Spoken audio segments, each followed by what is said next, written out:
Hey, this is Tyler Ballgame. You stick around, you should really tune into this. It's very important. So we're getting into some of the most important matters of life and death and living here on Bothering the Band, the new podcast. It's gracing the airwaves right now. Here it is.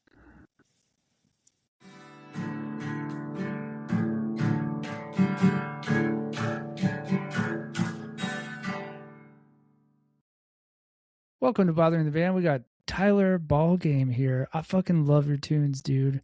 Thank you. Where are you coming at? Where are you coming from these days? I'm in LA. Just got home to LA after a long tour. And yeah, it's been nice. And that's home. Yeah. Cool. Okay, we warned you. We have some very dumb questions. The first icebreaker question is, what do you think Johnny Depp is up to right now? Oh, man. Well, I know he's got a rock band, right? And he's got like a whiskey brand or something. So it's probably something mixing those two, like getting like old rockers to rep his whiskey. Wow, that was... I didn't expect that. I expected you to be like, he's, jerking off or something like that. But I like that you put some thought into that icebreaker question. Yes, I'm up on the Depp lore. You're based in LA. Where are you from originally? I'm from Rhode Island originally. Oh, cool. East Coast. Nice. Were you exposed to any of that like Buddy Cianci shit, like in the 90s, the mafia corruption? Yeah, they love him there. Like, I remember Buddy Cianci was like on TV when I was a kid. Like, he was like a news anchor because he gets through, doing his term as mayor of Providence, and then he goes to prison for like tying people to the radiator and like threatening them with a crowbar and stuff. But people love him, so then he would be on the morning news, like giving you your news. That's how I remember him. And but people still love him. I think he like did a lot for Providence in terms of like changing the downtown area, and it's changed so much even still. So I think he kind of got the ball rolling there. And I don't know. I think people have a pretty laissez-faire attitude towards that type of crime, and they just expect it. They're like, that's how you get things done. And yeah, he was a good guy. It's very old school.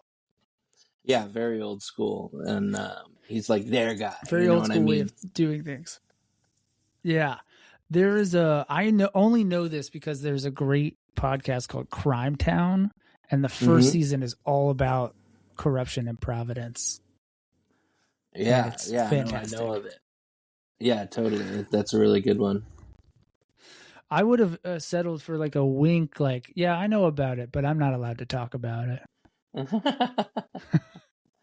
No, yeah, I'm deigning to talk about it, and we'll see what happens to my Rhode Island rep when I get home. Oh yeah, nothing but positive things. So if someone hears it, I think we're safe. We're good. We're in the clear. Okay, so because of I have to ask this: do you like sports? Are you a sports guy? Mm-hmm.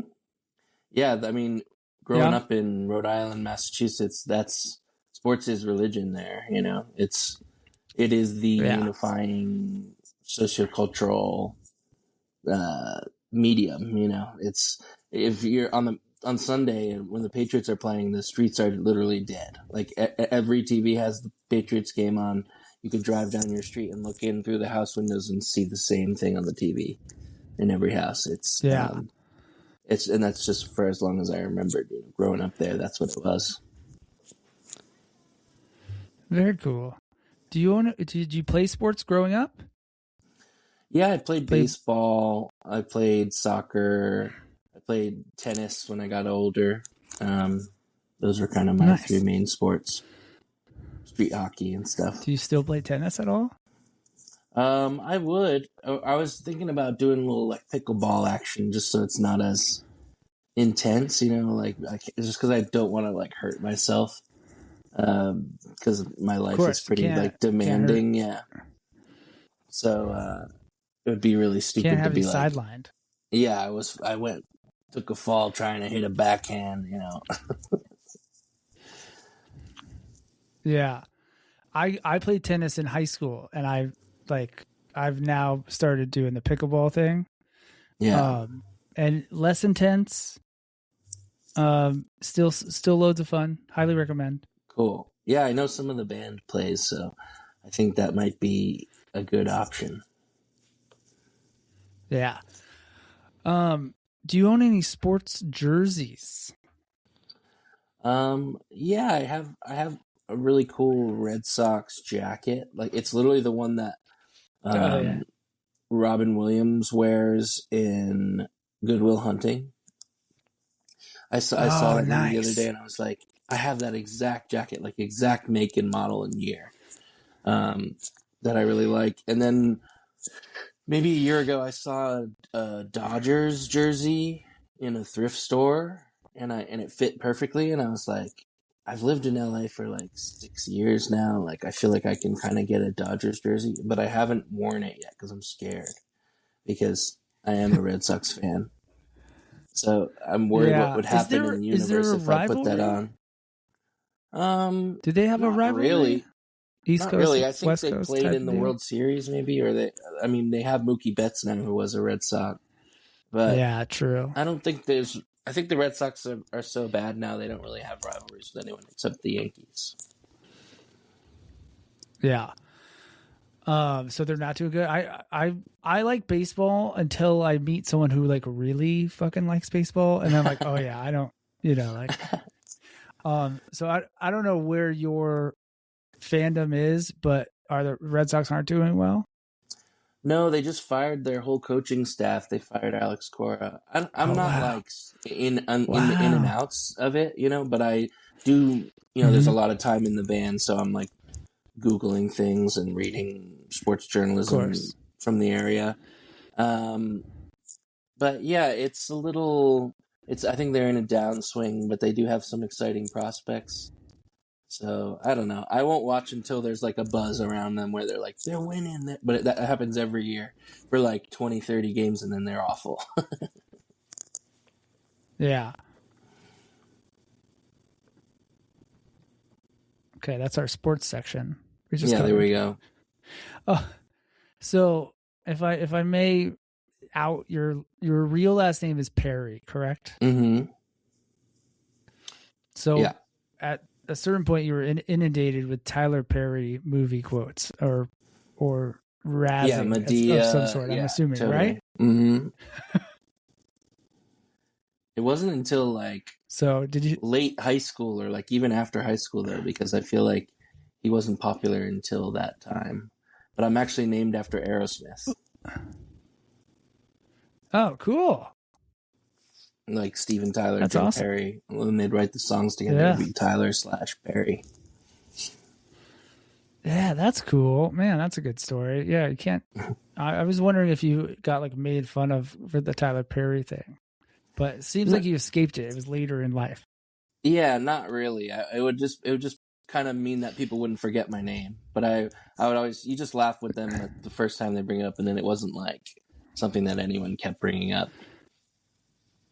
So it wasn't something you were like, "Fuck this! I need to change my name." No, no, no, definitely. But I did one time when like Facebook was still a thing, probably like 2007 or something. I changed my profile picture to Tyler Perry, and I just got a ton of followers from Atlanta overnight. Like 300 people from Atlanta followed me.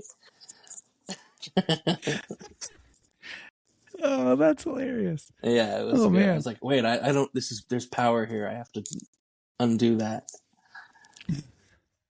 Yeah. Did you freak out a little bit? I thought it Like we was were like, oh funny. wow, somebody's Yeah, moving. I was like, wow, Okay, people are out here just like nice. Googling and following. Just Google it and like Tyler Perry. Gotta follow him That's today. him. And then you get a Found message him like, out. I love your Found movie the. so much. I That's could probably hilarious. still do that. That gave me the giggles. Yeah, you probably could, man. You should. That's an album cover. It's just like Tyler Perry, AI. Yeah. Your music means so much to me. What's your middle name? Drew. Drew. Nice. Are you named after anyone? Yeah, my dad and his dad are both named Andrew.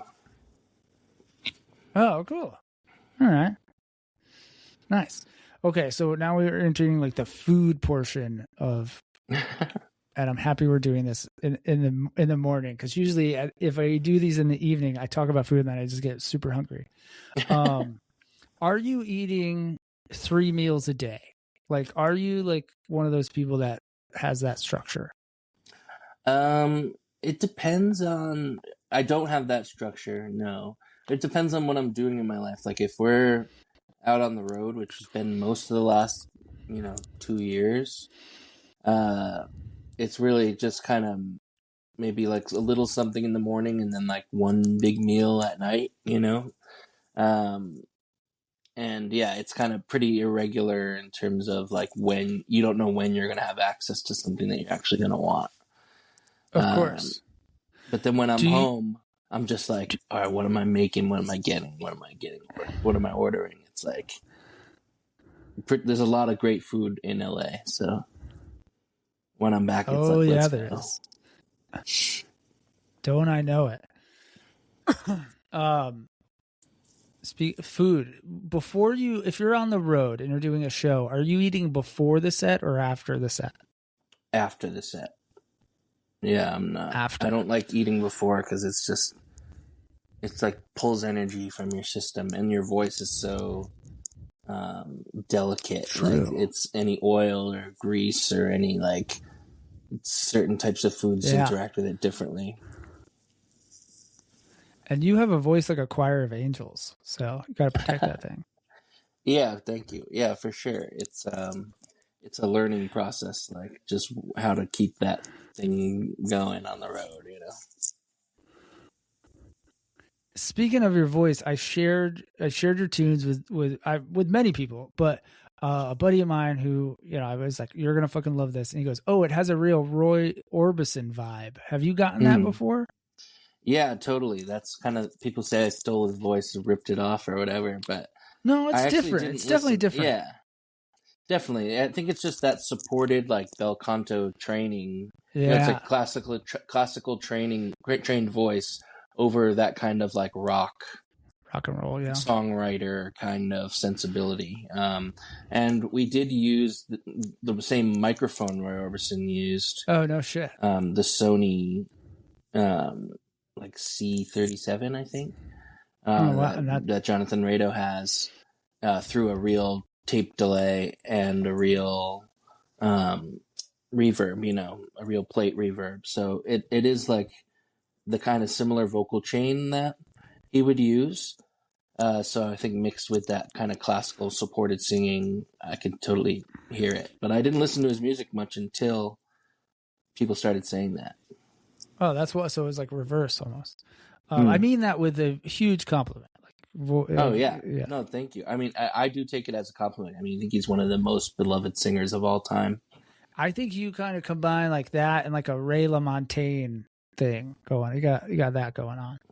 Cool. Yeah, he's got a great voice. So do you, man.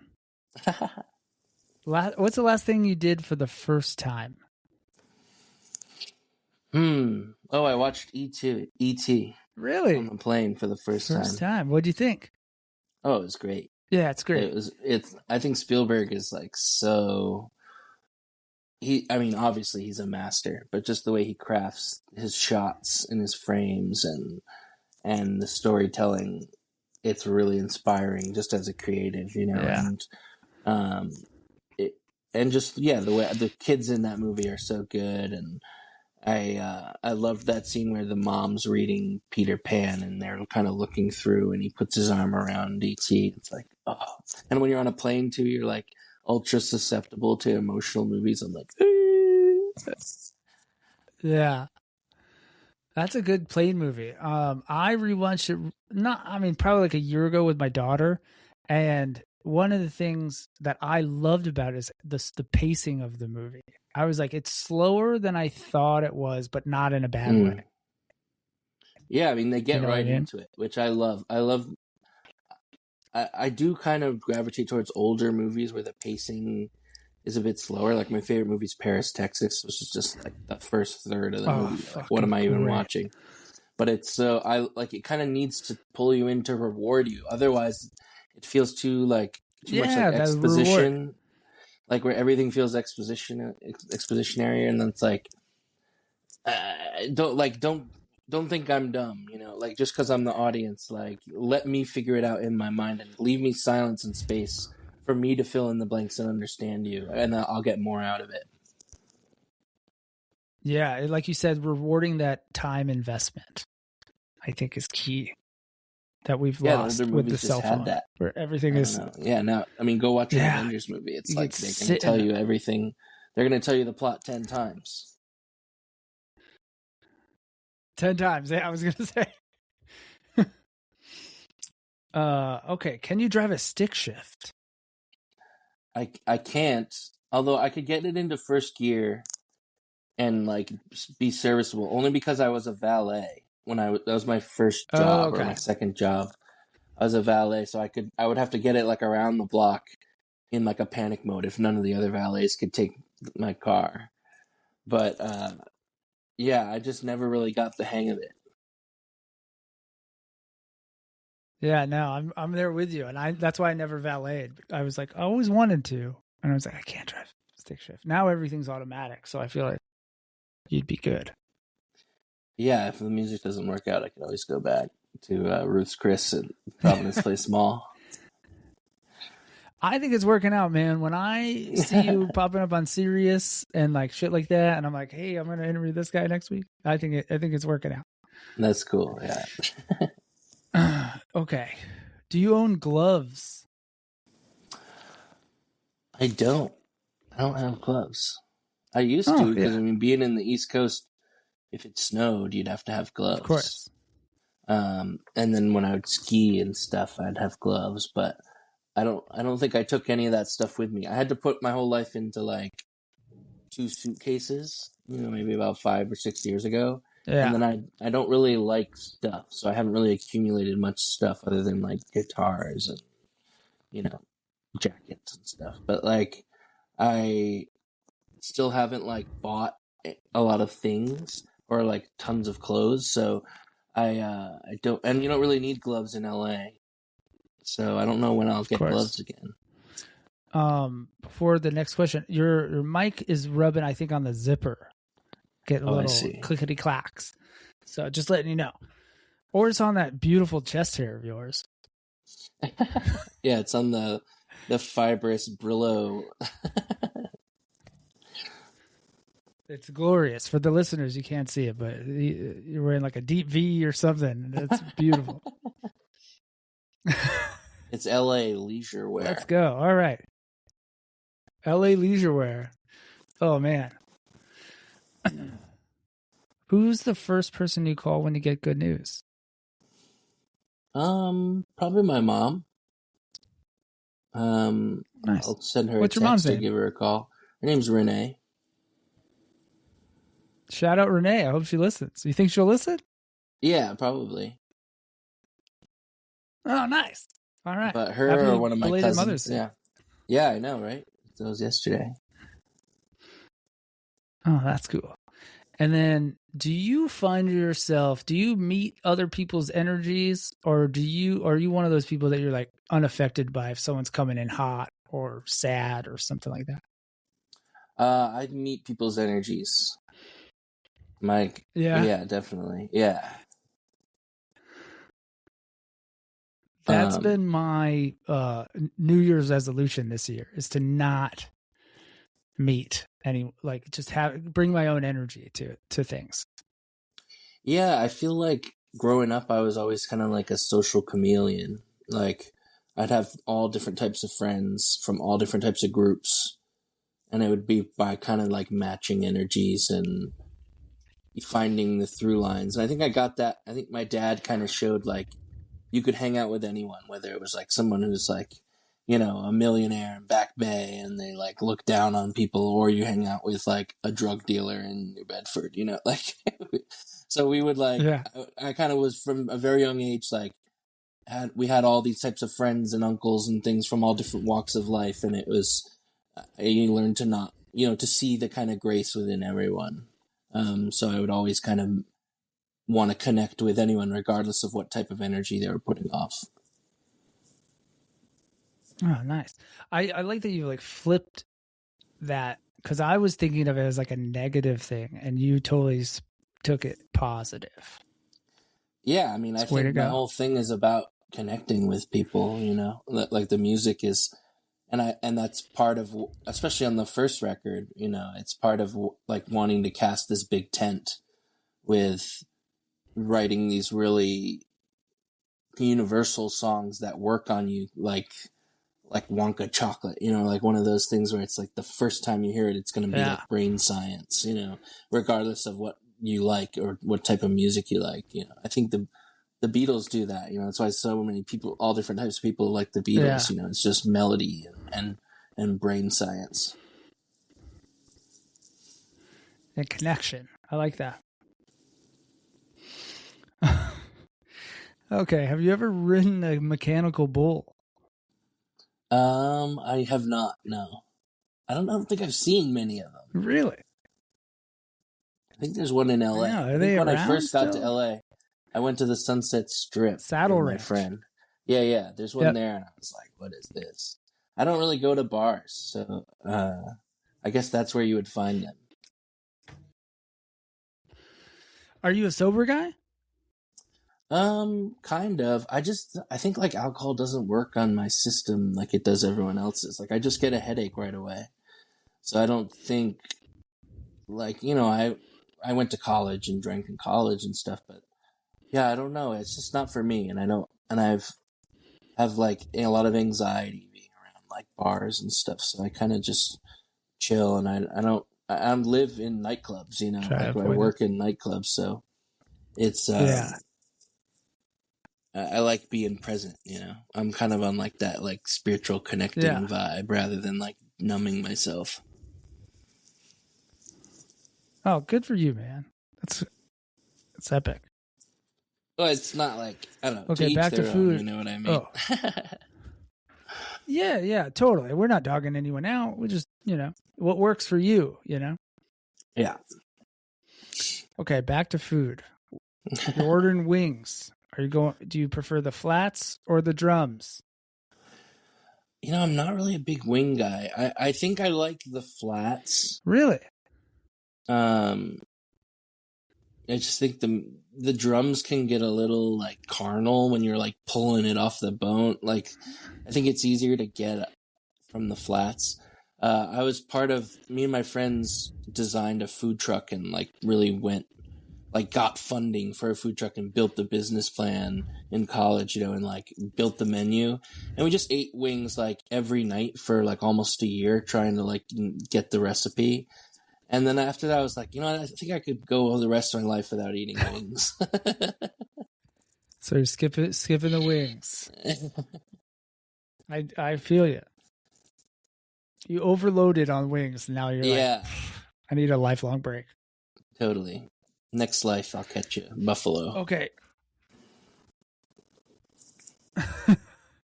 What's the last physical mail you sent or received? I received my in-ear systems, because they sent them to me in the mail after I had them like fitted to my ears. Custom. But and they're like, you'll get them in 3 weeks, and I waited, and I knew I had to go on this tour, and they came like a couple days before I left. But yeah, I don't get much mail. Although one of my friends who I live with, she gets mail every day. She's like obsessed with Amazon packages, and like, so we just get so much mail. I'm like, that's not for me. Oh, okay. Yeah. When's the last time you used a landline? Landline. Well, in hotels, some of the hotels chains still have the landlines. Hotels, yeah. So I guess if I'm calling down to like ask for a late checkout or something, I think I did that on this last tour. That makes sense. Oh, you know what's funny? I didn't realize this as I'm going down the list of questions. I have a question. Have you ever played pickleball? No, I haven't played yet. I want to. We're gonna get you out there, man. Next Yeah. time I'm in LA, let's play. Yeah, let's do it. Hit me up. I'm down. Um, the Bothering the Band is under a podcast network called Ruinous Media, and it's run by the percussionist from Cold War Kids. Do you know this Oh, band? cool. Yeah, yeah.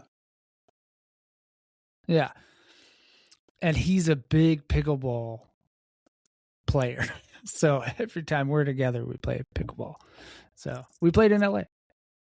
Yeah, I feel like it is very LA friendly. Definitely. And then you have like paddleball on Venice Beach, which is different. Yeah, right. I feel like paddleball is an older I don't know how sport. Yeah. But I don't know. Yeah, when I Different first moved to ball. LA, I lived in Venice Beach, and you'd go by and see all the activities going on there. It's pretty cool. There's lots of different niche sports, you know. Oh yeah, absolutely. Especially out there, it's all combined in that strip. Mm-hmm. Okay. This next question is just I'm just trying to see if I'm what's right here. You know the phrase "word is born" or "word is bond"? Do you know this? Yeah, my word is my bond. Yeah, but like in like rap songs, they say "word is bond," I guess. But I always thought it was "word is born." Word is born? I've never heard that. I've just heard found word this is out, so I'm bond. bringing it to you. Yeah, I think never it's heard the way word they're is born. singing it, you know? Oh, yeah. Maybe it's like an accent thing. That's what I always thought it was. Word is born. Yeah. There's Word something is poetic born. about that. There you go. You can take it as a song title. It's all you. All right, cool. Nice. You got 5% publishing. Oh no, man! I just want to be like, I just want to tell people I helped him name that song. You know what I mean? Okay, can you give us a book recommendation? Yeah, I just finished and had I've been like bugging the band to read it, and I got one other band member to read it on this last run. East of Eden by John Steinbeck. Oh, nice. Is incredible novel. Is your first time reading it? Yeah, I'd read other Steinbeck, but this was the first time, you know, in the last year I read it, and I read it actually. I finished it at Telluride Bluegrass Festival. I was just like sitting in the crowd reading for like hours and hours across the festival, and just plowed through the whole book, and was just like spent my whole world, and now it's like indelibly tied to that place, you know. So yeah, yeah, of course. It really, because when I was a kid, I read super voraciously. Like I could not stop reading, and like would literally, like my mom would be dragging me around, and I'd have a little like book in my hand, and I'd be reading. So I kind of lost that, you know, and now I'm trying to get it back as an adult. Sounds like you're doing a good job. Yeah, well, I like great American novels. Yeah.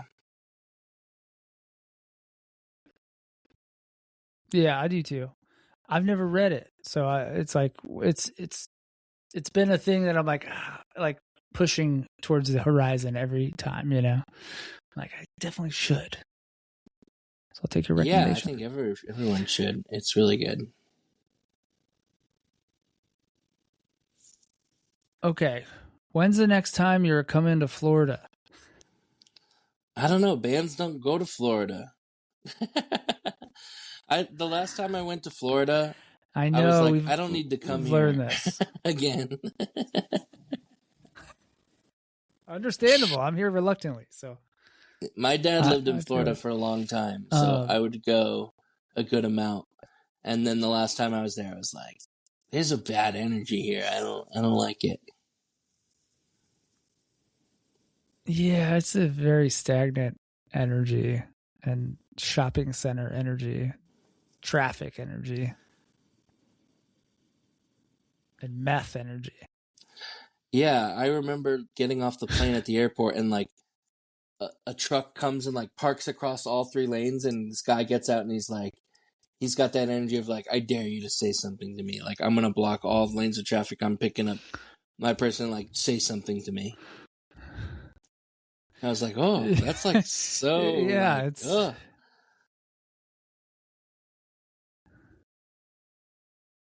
yeah.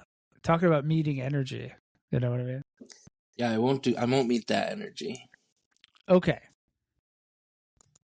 Well, I hope you can come to Florida, or I hope we can cross paths. And I could catch a show. I understand it's tough for, especially indie bands who like. I'm not talking about Pearl Jam and all these who have private jets, but there's only one way in and one way out of Florida. So Mm. you're like it logistically fucks everything up, Yeah, I'm sure there's cool and we have to venues. suffer. I know there's a good one in Tampa with the tree. I think my friend was showing me pictures. So I think it'll happen eventually. We'll get you down here. Well, it'll somehow suck you in. Cool. Okay, we asked this of everyone. If you could interview a musician, any musician, live or dead, in the style of Bothering the Band, so very stupid questions, who would you interview, and what stupid question would you ask them? Um, I think I'd interview Keith Moon because I Ooh, think good one. he was like he would match this energy really and have like a really funny answer to everything, and it would be like off the wall. Uh, Whereas like I wouldn't Yeah, want to it's a get good into answer. like the deep complexities of music or like the spirituality of music like I would with like if I were to interview McCartney or even like Pete Townsend or someone. I feel like Keith Moon's energy was so playful that asking him kind of like dumb lifestyle questions, you'd get a crazy funny interview. What would I ask him though? I'd probably ask him about food and ask him about like I'd ask him to design a feast. I think that would be funny. Design a feast. Oh man. Well, now I have to ask you. Can you design a feast for us? Well, I think What's your and feast? maybe he would go a similar way like um and this reminds me of being really young and reading these books. There were these young adult novels called Redwall, and like half those books were just describing feasts. And this, I don't know what this writer, Brian Jacques or something, he just like loved food. So he would just talk about food for like like literally if you took out all the food in these books, it would be like half the pages would be gone. So I think it would be like a medieval feast. Like you'd have to have like a roast pig and like a roast turkey, and you'd have to have all these fixings and like all these dishes and like candied nuts and uh, and like a huge Yeah. salad with it. It'd have to be really something audacious and crazy looking to I think for me to say, oh, it's a feast. Yeah. Well played, Tyler. Well played. So, what is next for you musically, personally, whatever you want to throw out there? What's next? What should the people be looking out for? Yeah, I mean, we're gonna do our first U.S. tour. We're going back to Europe for festivals this summer, and then we're coming right back to our first Mm-hmm. U.S. tour. And we signed to a British label, and our music's been kind of popping off over there, just with on radio Hell yeah. from radio play and selling tickets over there just from people hearing BBC radio. So we're playing like pretty large rooms there, and now we're trying to sell tickets to our first US run, which I'm like, how is anyone in like Charlotte, North Carolina gonna like, what I or like how are they gonna know who I am or what want to come to this music? So, but I guess it's doing all right. So I'm really excited to kind of like go to these places I've never been before and connect over the music and the performance and just have fun, you know. So that's probably what's coming up on the horizon next. I'm looking forward to in September. Oh, hell yeah, man. We'll keep a lookout for that. And that's our show, man. We can't thank you enough for doing this. Yeah, thanks for having me. We love your tunes, and maybe we'll catch you on the road. Yeah, we'll see you out there.